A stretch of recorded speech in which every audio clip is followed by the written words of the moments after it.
This reminded me today, did you remember when all of the lefties, all of the Hollywood lefties, vowed to quit the US when Trump became president?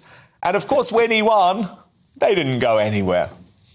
No, you're right. I mean, they're going absolutely bonkers. But by the way, it's not just the West Coasters. It's just not, the lefties. Zach Goldsmith, Lord Goldsmith, a government minister, has expressed his deep worry that Elon Musk has bought Twitter, which tells you a fair bit about our current Conservative government. It is a brash, outrageous move. I was in the States this time last year, talking to some of the most powerful, and in some cases, some of the most wealthy people on earth about what do we do? What do we do? And they all said the same thing: to set up a new tech platform from scratch that can actually challenge the big boys would take not just money, but years. None of us in our wildest dreams thought this outrageous, audacious bid for Twitter would come from Elon Musk. It's potentially very good news, but it's not straightforward because he has got to drain the swamp of Twitter. And that is not going to be easy. A friend of mine spoke to a former senior exec in Europe of Twitter about me a couple of weeks ago. I won't use the words that were the expletive, should I say, that were used about me, which tells you all that you need to know.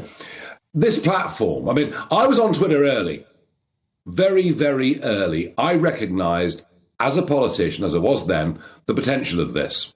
Whilst, of course, the Oxbridge lot in Westminster, none of them understood it, none of them got it.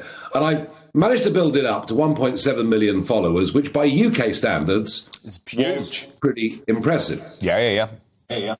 Over the last 3 years, I have made no progress. Zero. The tweets that I put out, the video clips that I put out, get roughly half the coverage they would get 3 or 4 years ago. Now, it could be, Dan, that I'm washed up, old, boring, dull. Don't even say it. Don't even say it. I'm prepared to accept it could be. Or it could be. That's not true. But it could be that the algorithm discriminates against people like me. Yeah. So it's pretty clear. We talk about Donald Trump being banned, whilst the Taliban, the day they took over Kabul, was still on Twitter. But it's the shadow banning that has actually been even more sinister. And when you think, just last weekend, that Google are going to put a new feature on their product, which will try to amend our language to become more inclusive. Words like landlord could get some sort of a warning. You realize in the face of that, the sheer magnitude of what Musk is trying to do. How he's going to find the right people within the organization, I just don't know. But then this is a man that has moved the most enormous mountains already so far in his career. And I do think that this is a moment for joy. I genuinely think it really is a moment to think that the pendulum that has gone so far in the liberal, or should I say illiberal direction, this could be the moment that it swings back. It's a very exciting day. Indeed, no, I think we absolutely have to celebrate it.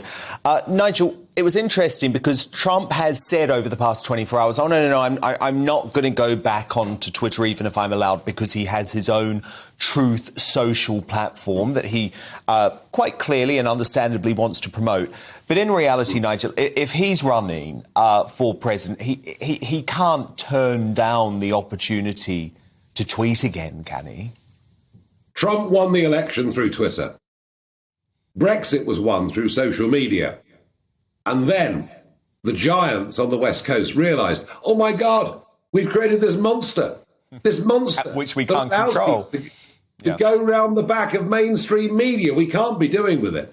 I'm certain Trump will be back on Twitter, connecting directly with tens of millions of people from 5:30 a.m. East Coast time every day, to the joy of many, to the horror of others. I wish him well, of course I do, with his Truth Social platform.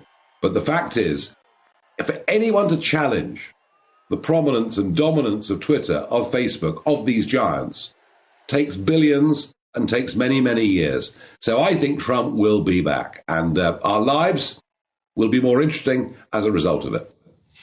No, indeed. And it's interesting because Elon Musk has actually clarified what he means by free speech today, Nigel. I think it's quite important to share it, actually, because, of course, there has been this completely extreme reaction to what he's saying.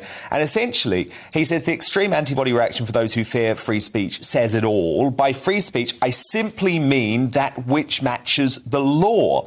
I am against censorship that goes far beyond the law. If people want less free speech, they will ask government to pass laws to that effect. Therefore, going beyond the law is contrary to the will of the people. So I have no idea, Nigel, what the left are getting their knickers in a twist over when it comes to this, because all Elon Musk is saying is that he no longer wants the big tech companies to be so powerful that they think they're above the law.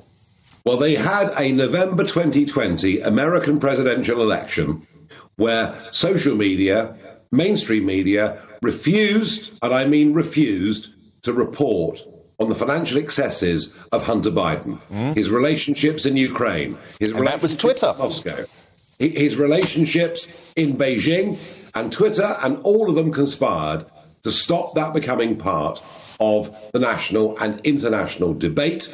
And so the leftists are going nuts because they thought they'd sewn the whole thing up in perpetuity. And now, as always happens in the history of mankind, good fights back against evil. And free speech is something that the generations that went before us stood up, sacrificed so much to defend. In fact, for you, Dan, of course, yesterday was Anzac Day, a very, very important day for all New Zealanders, all Australians. And that was all about making sure we had free will, making sure we could be self-governing, making sure we could express rights of free speech. And that is how fundamental all of this is. And I must say, honestly, I was a bit slow to warm to Elon Musk, but I now think the guy's a hero.